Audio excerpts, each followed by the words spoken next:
बिस्मिल्लाहिर्रहमानिर्रहीम। मैं मोहम्मद सलमान, आप देख रहे हैं मेरा चैनल मास्टर कोचिंग सेंटर। आज की जो वीडियो है वो है क्लास 9 के स्टूडेंट के लिए। क्लास 9 के न्यूमेरिकल करेंगे चैप्टर नंबर 4 के। तो चैप्टर नंबर 4 के सारे न्यूमेरिकल जो बुक के लास्ट में दिए हैं, इंशाल्लाह इस पूरी वीडियो में सबका सॉल्यूशन देखेंगे। सही। तो सबसे पहले तो फॉर्मूला न्यूमेरिकल करने से पहले मैंने आपको बताया समरी होना ज़रूरी है। फॉर्मूला समरी इस चैप्टर में जो हमारा फॉर्मूला लगेगा वो टॉर्क का लगेगा। Torque is equal to F D. फिर हमारा फोर्स के फॉर्मूले लगेंगे। फोर्स में एफ एक्स की फोर्स का फॉर्मूला और F Y. F X is equal to F cos theta, F Y is equal to F sine theta. Resultant force लगेगा F is equal to F X square plus F Y square. सही है। Major ये फॉर्मूले में इस chapter में use करने। सही। और दो तीन शुरू में न्यूमेरिकल हैं जो छोटे छोटे एक ही लाइन के हैं, एमसीक्यूज के सवाल है, इसलिए मैं डायरेक्ट कराऊंगा उनको।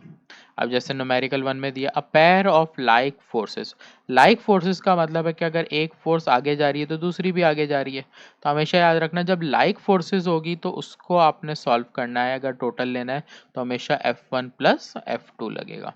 यहाँ हमें दो फोर्सेस बता रहा है कि दोनों ही 15 न्यूटन की है। इसका मतलब F1 की वैल्यू भी 15 है और F2 की वैल्यू भी 15 है। तो इसमें अगर टोटल फोर्स करूंगा तो सिंपल ही हमारा हो जाएगा 15 प्लस 15।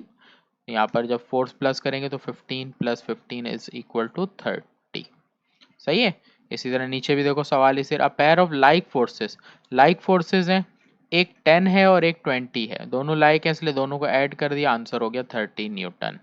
अनलाइक पैरेलल होंगी ना तो फॉर्मूला लगेगा F is equal to F1 minus F2 लगेगा। F1 10 है, F2 भी 10 हो गई क्योंकि ईच बोल रहा है 10 न्यूटन की, तो टोटल फोर्स हो गई 0 न्यूटन। नीचे सवाल में अनलाइक पैरेलल फोर्सेस का formula F is equal to F1 minus F2 है। पहली फोर्स देखो 8 न्यूटन है, दूसरी फोर्स 5 न्यूटन, तो हो गया 8 में से 5 के क्या बचा 3 न्यूटन। सही है। 0 न्यूटन लिखो या 0 लिखो, बात एक ही रहेगी। ये सवाल चार तो ऐसे थे जो एमसीक्यूज में आने। क्वेश्चन नंबर 6 से इंपॉर्टेंट सवाल शुरू होता है और क्वेश्चन नंबर 6 है भी इंपॉर्टेंट सवाल। सवाल बोल रहा है gardener is driving a lawn mower with a force F की वैल्यू सवाल में गिवन है 80 न्यूटन। फिर आगे that's makes an angle with horizontal 40 degree. फिर आगे बोल रहा है फाइंड द हॉरिजॉन्टल कंपोनेंट। याद रखना हॉरिजॉन्टल कंपोनेंट को एफ एक्स से लिखते हैं, वर्टिकल कंपोनेंट को एफ वाई से लिखते हैं। दोनों के फॉर्मूले मैंने अभी लिखवाए, F X is equal to F cos theta और F Y is equal to F sin theta. सही। ये दोनों फॉर्मूले हैं। अब अगर इस तरह का सवाल एग्जाम में आता है तो लाजमी आपको ये वैल्यू लिख के देगा कि cos 40 की वैल्यू क्या है और sin 40 की वैल्यू क्या है। सही। एग्जाम में लाजमी आता है क्योंकि साइंटिफिक कैलकुलेटर से निकलती है, तो आपने याद नहीं रखनी होती, बुक सवाल में दी जाती है। सही। अभी मैं कैलकुलेटर में आपको दिखा देता हूँ। अगर आपके पास साइंटिफिक कैलकुलेटर है तो साइंटिफिक में देखो आप लिखोगे, जैसे इस वाले कैलकुलेटर में मेरे पास पहले लिखता हूँ 40 फिर कॉस लिखता हूँ तो मेरे पास कॉस की वैल्यू आ जैसे टिग्नोमेट्रिक फंक्शन में ले लेता हूँ कॉस। देखो कॉस आ रहा है 766 0.766, तो कॉस में मैं लिख लूंगा 0.766 0.766। इस तरह साइन 40 भी निकालूंगा कैलकुलेटर में, तो ये हमारे पास है साइन 40, तो 40 लिखूंगा और उसके बाद टिग्नोमेट्रिक फंक्शन में साइन, तो ये आ रहा है 0.642, यहाँ लिख लूंगा 0.642। तो वैसे तो एग्जाम में आपको दी जाएगी तो आपको आसानी होगी। वैल्यूज पुट करते हैं एफ एक्स, एफ की वैल्यू 80, फिर कॉस, पहले आप स्टेप लिखोगे कॉस 40 लिखोगे, नेक्स्ट स्टेप में कॉस 40 की वैल्यू रखोगे। सही। 0.766 कैलकुलेटर में आप इन दोनों को मल्टीप्लाई कर दोगे। आपने अपने पास कैलकुलेटर में साइंटिफिक सिंपल कर देता हूँ मैं इसको, तो आपके पास कैलकुलेटर में 80 मल्टीप्लाई बाय 0.766, तो ये आ गया 61.28, तो ये आपने लिख दिया 61.28। फोर्स का यूनिट होता है न्यूटन, तो एफ एक्स की वैल्यू आ गई। इसी तरह एफ वाई पे आ जाते हैं।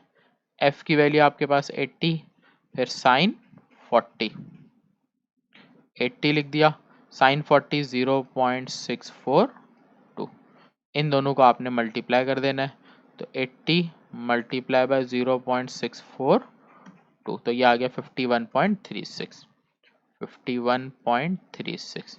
तो एफ एक्स आ गया और एफ वाई, तो ये दो चीज़ें आपको सवाल में पूछी थी, फर्स्ट आंसर ये, सेकंड आपका ये है, तो आप बना दोगे result Fx horizontal component 61.28 Newton, Fy horizontal component 51.36 Newton. सही है। नेक्स्ट क्वेश्चन पे आते हैं अब। क्वेश्चन नंबर 6 के बाद है क्वेश्चन 7। क्वेश्चन 7 में हॉरिजॉन्टल एंड वर्टिकल कंपोनेंट अब दिए हुए हैं। तो हॉरिजॉन्टल कंपोनेंट इसका मतलब Fx दिया हुआ है, वर्टिकल Fy दिया हुआ है। आपको सवाल में बोल रहा है रिजल्टेंट फोर्स निकालिए। सही, डायरेक्शन वाला वैसे सवाल आता नहीं है, फिर भी मैं करा दूंगा कि एग्जाम में कैलकुलेटर के बगैर होता नहीं है ना, इसलिए आपको एग्जाम में देगा नहीं है। डेटा Fx की वैल्यू दी हुई है 4 न्यूटन, Fy की वैल्यू दी है 3 न्यूटन। आपको रिजल्टेंट फोर्स निकालनी है F, और डायरेक्शन का मतलब होता है थीटा फाइंड करना है। सही है। सॉल्यूशन पे आ जाते हैं। F के लिए बराबर होता है F X square plus F Y square, और इस पे आएगा अंडर रूट। ये आपका फॉर्मूला है। फॉर्मूला लिखने में वैल्यूज होगी एफ एक्स की वैल्यू हमारी 4, एफ वाई की वैल्यू 3। तो 4 का स्क्वायर 4 4 जा 16, 3 3 जा 9, इनको प्लस कर लेंगे तो 16 प्लस 9 हो जाएगा 25, और 25 का रूट हमारा क्या आता है 5 न्यूटन। एफ आ गया। अब आपके पास सेकंड वैल्यू बच गई, क्या निकालनी, डायरेक्शन निकाल। डायरेक्शन के लिए लगता है theta is equal to tangent inverse, tangent -1 को पढ़ते हैं tangent inverse F Y upon F X. देखो ये साइंटिफिक के बगैर निकलेगा नहीं, इसलिए आपके पास होगा नहीं। अगर एग्जाम में आता है तो आप देखो इस तरह करोगे, टेंजेंट इनवर्स लिखोगे, एफ वाई की वैल्यू आपको दी हुई है वो लिखोगे, और एफ एक्स यहीं तक एग्जाम में आप छोड़ दोगे अगर आपके पास आ जाए ऐसा सवाल तो। अगर नहीं आता तो सॉल्व कैसे करते हैं, कैलकुलेटर से। सही है। देखो साइंटिफिक कैलकुलेटर का मैंने पार्ट खोला, साइंटिफिक में टिग्नोमेट्रिक में देखो तो साइन, देखो आपको नजर आ रहा है साइन कॉस टेंजेंट सेक कॉस कॉट। अगर मैं ये सेकंड एंड दबा दूं, ये देखो टेंजेंट -1 लिखा हुआ आ गया, तो पहले मैं करूंगा 3/4, ये आ गया।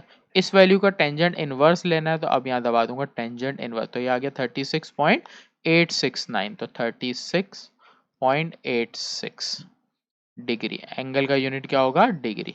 तो ये आपका डायरेक्शन का आ गया, और ये रिजल्टेंट फोर्स का आ गया। सही है। नेक्स्ट क्वेश्चन पे आते हैं, क्वेश्चन नंबर 7 के बाद क्वेश्चन 8 पर। क्वेश्चन 8 दिया हुआ है, यहाँ पे मैं नंबरिंग थोड़ी आगे पीछे कर दी। 4 के बाद 5 था, 6, ये हो जाएगा 4, ये 5, ये वाला 6, ये 7, और ये वाला आखिरी वाला 8 होगा। सही है। क्वेश्चन नंबर 8,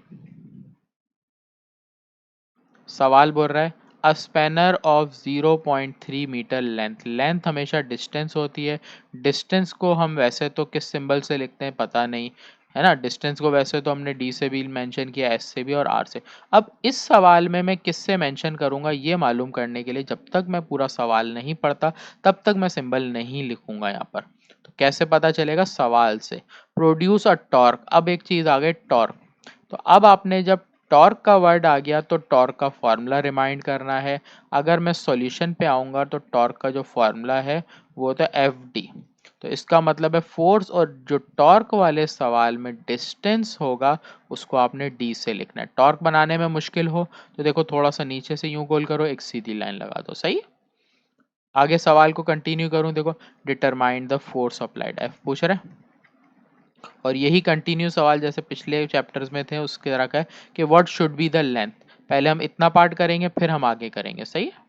टॉर्क 300, फोर्स मालूम करनी है, डी की वैल्यू 0.3, 0.3 मल्टीप्लाई में है, दूसरी तरफ जाके डिवाइड हो जाएगी वैल्यू। तो अब हम डिवाइड करेंगे इन दोनों को, जो आंसर आएगा वो लिखेंगे। तो 300 डिवाइडेड बाय 0.3 आ गया 1000, तो फोर्स आ गई 1000 न्यूटन।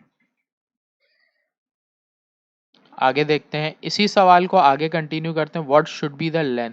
अब हमें सवाल आगे और कंटिन्यू करके डिस्टेंस लेंथ पूछ रहा है। इंक्रीज द टॉर्क, कि अब टॉर्क की वैल्यू कितनी हो जाए 500 न्यूटन मीटर। टॉर्क का यूनिट होता है न्यूटन इनटू मीटर। आगे बोल रहा है विथ सेम अप्लाइड फोर्स, इसका मतलब सेम फोर्स को यूज करेंगे। चाहे तो यहाँ लिख लेते हैं फोर्स 1000 न्यूटन।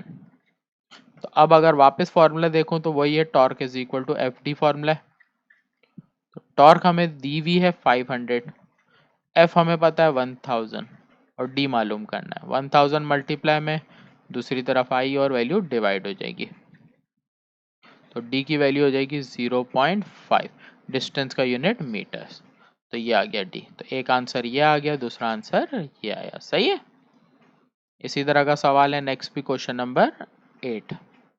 डेटा देखते हैं क्या है। A mechanic use a double arm spanner to turn the nut, he applied a force, F की वैल्यू सवाल में गिवन है 15 Newton.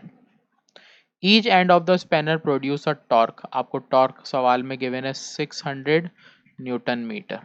What is the length, आपको सवाल में लेंथ मतलब डी पूछ रहा है। सही है। टॉर्क वाले सवाल में बताया कि लेंथ को, डिस्टेंस को डी से लिखना है। सही। पहले हम इस पार्ट को सॉल्व करते हैं, फिर आगे सवाल को फर्दर सॉल्व करेंगे। सही, वरना कंफ्यूजन हो जाएगी, दो दो डेटा आप बनाओगे तो। सॉल्यूशन, टॉर्क का फॉर्मूला एफ डी, आपको क्या दिया हुआ है, एफ टी दिया हुआ है, डी निकालना है 60, एफ की वैल्यू 15, डी फाइंड करना है। 15 मल्टीप्लाई में है, यहाँ पर आएगा तो डिवाइड हो जाएगा। तो डी की वैल्यू आपके पास आ गई डिवाइड करके 4, डिस्टेंस का यूनिट मीटर्स। सही। आगे बढ़ते हैं, फिर फॉर्मूला लिखेंगे T is equal to F D, वापिस लेंगे, सॉरी पहले फॉर्मूला नहीं, डेटा। आगे सवाल पढ़ते हैं। अब बोल रहे हैं व्हाट इज द लेंथ, मतलब अब की बार आपको डी पूछा जा रहा है of the couple if you want to produce. अब आपको बोल रहा है कि प्रोड्यूस कितने कर रहा है, 80 न्यूटन। टॉर्क कितनी दे रहा है, 80 न्यूटन इनटू मीटर। उसके बाद same spanner now the force applied, अब पूछ रहा है कि सेम फोर्स पर जो हो, फोर्स देखो पिछले दी थी 15, सेम फोर्स पे डिस्टेंस निकालना है। Formula same, T is equal to F D, T की वैल्यू दी हुई है 80, एफ की वैल्यू दी है 15 और डी मालूम करना है। 15 मल्टीप्लाई में दूसरी तरफ आएगा तो डिवाइड हो जाएगा। तो डी की वैल्यू हो गई, इन दोनों को डिवाइड करके आएगी। तो आपने कैलकुलेटर में 80 डिवाइडेड बाय 15, ये आ गया फिर 5.33 मीटर्स।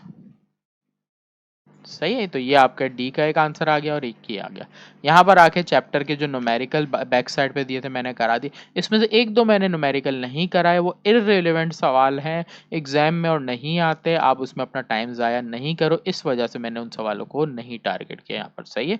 तो उम्मीद है आप लोगों को समझ आ गए होंगे। अगर किसी को कोई भी मुश्किल है तो मुझसे कमेंट करके या पूछ सकता है, मुझसे कॉन्टैक्ट भी कर सकते हैं, मेरा नंबर भी आ रहा है स्क्रीन पर देख के। सही है।